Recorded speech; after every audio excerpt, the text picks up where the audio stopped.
It started when I had the florist shop in Mangere Bridge for 20 years, and I knew people who were bereaved, who'd had deaths in the family. Suggested to some of them that perhaps they might like to plant a native tree. So that's when I suggested to people like the Kirks, John Zalando, who put in one for his wife who had recently died. Gail Selby Brown put one in for the Paul family, who were original settlers at Mataaho. The Rennies clan out at Mataaho. I planted one for my father, my husband planted one for his mother. We put a karaka tree in for each life member who's passed away, and I'm trying very hard to get 2 more planted. We put in, I think, 10 or 12 native trees, karakas, pururis and putakawas.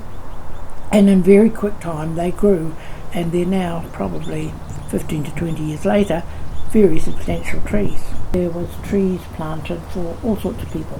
Without any notification to the community, Te Punamanga Authority hoisted out, as you know, 150 trees using a helicopter, and people have been very upset emotionally about trees that have gone, a beautiful magnolia, which I felt was a shame, because they're non-native, they can live happily on the mountain representing the Pākehā settlers who came to Mangere Bridge.